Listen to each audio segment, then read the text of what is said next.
Vamos a darle la bienvenida a Eduardo Aguirre, que ha publicado su más reciente ensayo dedicado nuevamente a la figura de Cervantes. Bienvenido, buenas tardes, ¿cómo estás, Eduardo? Estupendamente, buenas tardes. Nuestras voces preguntaban, ¿hay alguien en la sala que no haya leído nunca Cervantes? Y han sonado los grillos, porque todo el mundo ha leído a Cervantes. Por lo menos la primera frase, en un lugar de la Mancha. Efectivamente, luego a partir de ahí ya será otro cantar. Pero cuando hablamos de ti, ¿cuánto Cervantes has leído?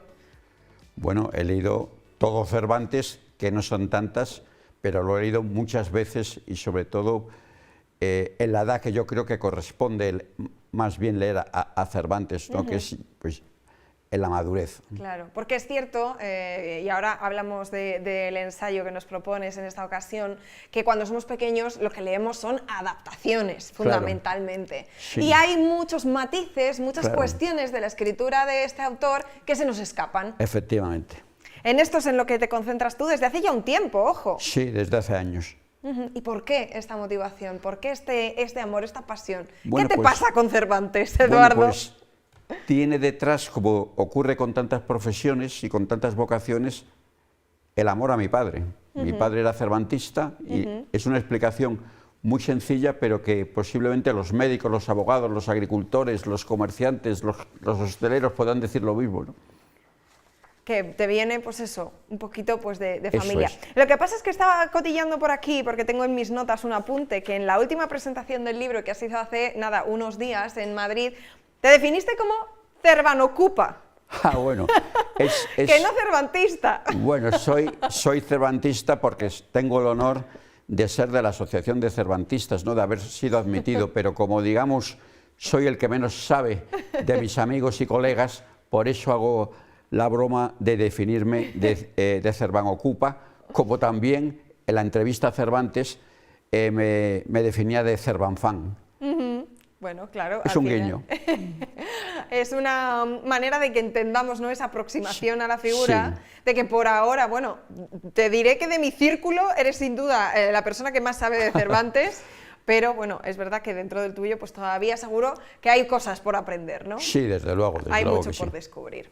Bueno, en esta ocasión nos centramos, nos lo dice el título de la propia obra, Cervantes y la ternura humorística, que es un elemento muy diferenciador, ¿no?, de este autor. Sí, efectivamente. Es para mí la clave y una de las mayores aportaciones de Cervantes a la literatura universal, que es la ternura humorística. Vamos a ver, si yo afirmo que en Cervantes humor rima con amor y con dolor, alguien me podrá decir, bueno, ¿y esos elementos tan diferentes cómo se combinan? Pues se combinan mediante la ternura humorística.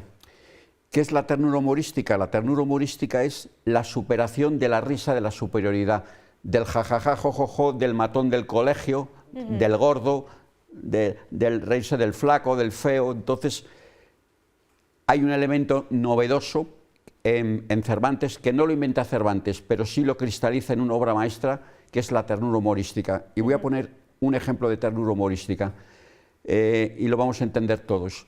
Don Quijote se está muriendo, es decir, Alonso Quijano se está muriendo, y Sancho se acerca y le dice, no se muere usted, mi señor, que todavía nos tenemos que hacer pastores.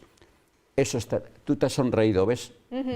Eso es ternura humorística, porque te ha producido una expresión al mismo tiempo que divertida, de dulzura. Efectivamente, dejamos a un lado, bueno, pues el hacer risa de las obviedades, ¿no? Eso es. Y quizá, bajo mi punto de vista, que lo mismo estoy confundida, es un humor un poquito más inteligente, un poquito más elegante, Sí, también. y más compasivo. También. Porque la risa del loco y la risa del palurdo siempre existía.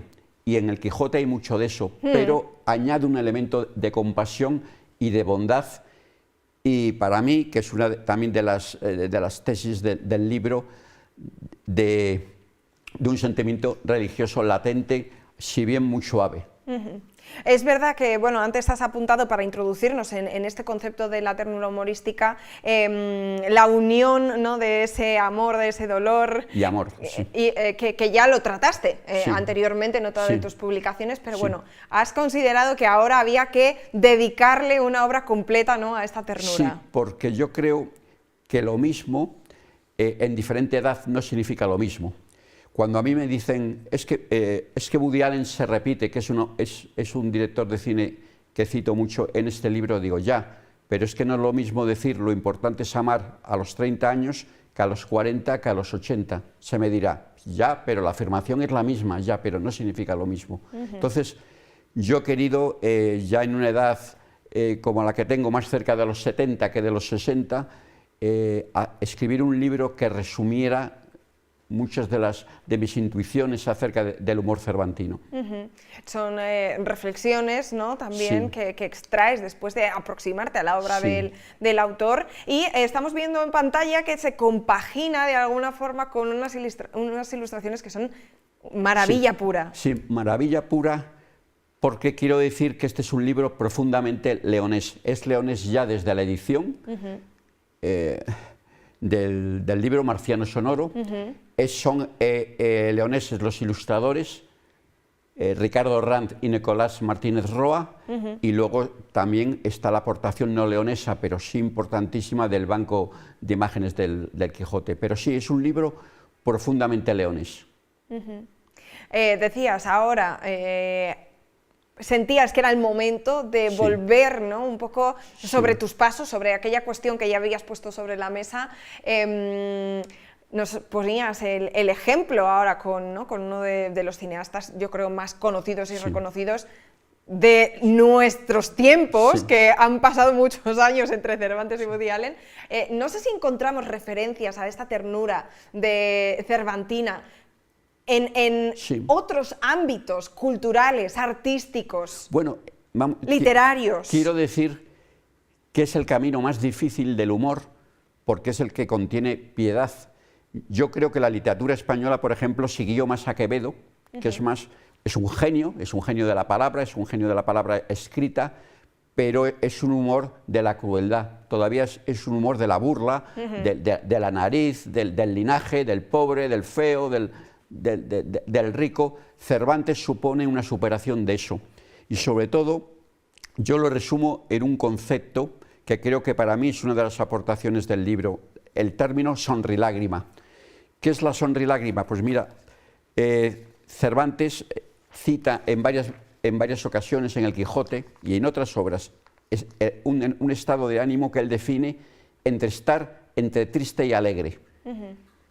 Estar entre triste y alegre no es estar normal, sino estar las dos cosas a la vez.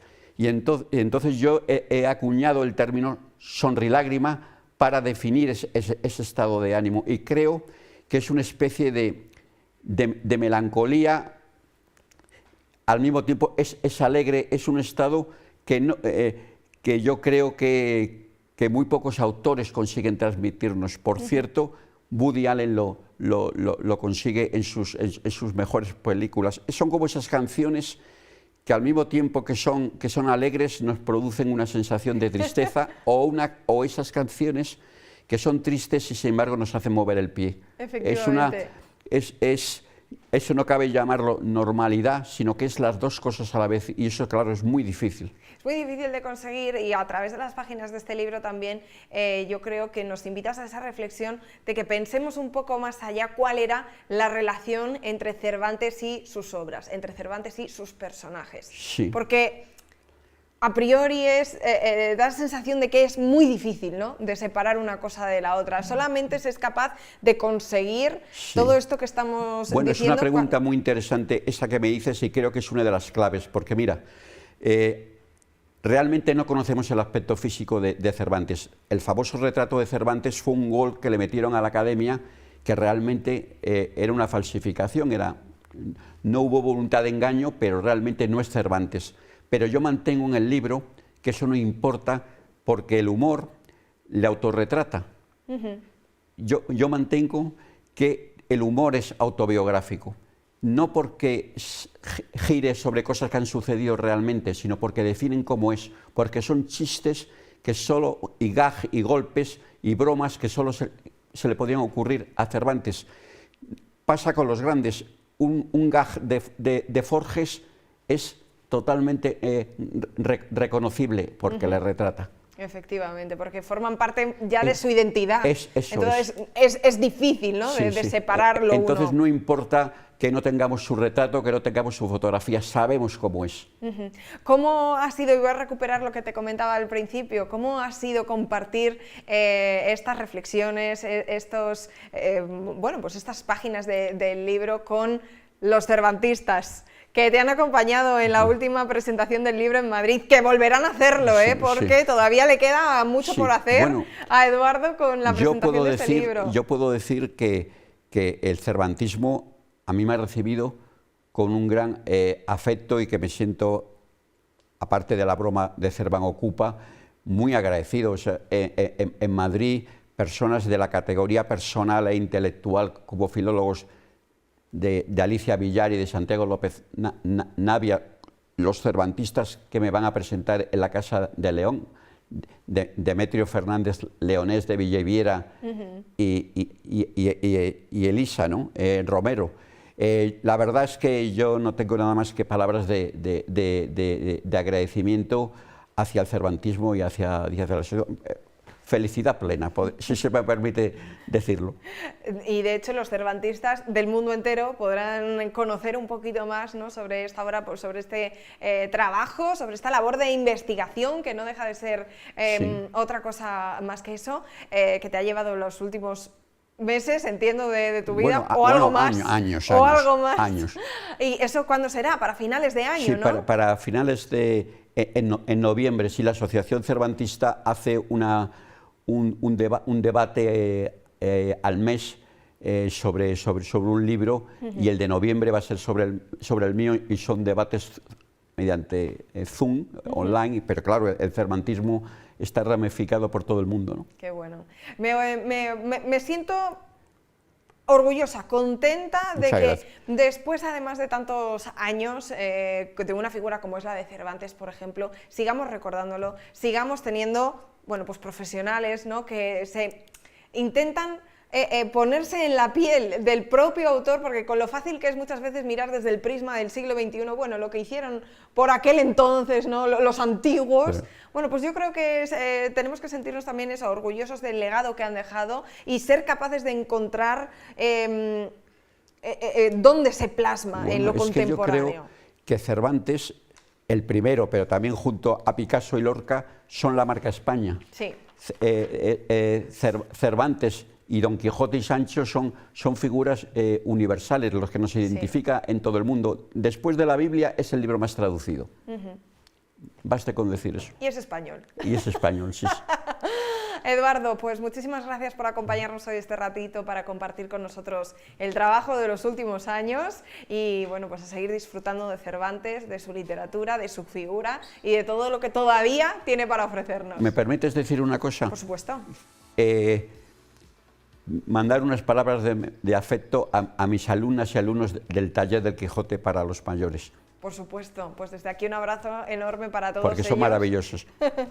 y bueno, pues con el siguiente trabajo ya sabes dónde estamos, Eduardo. Muchísimas gracias. Gracias a ti.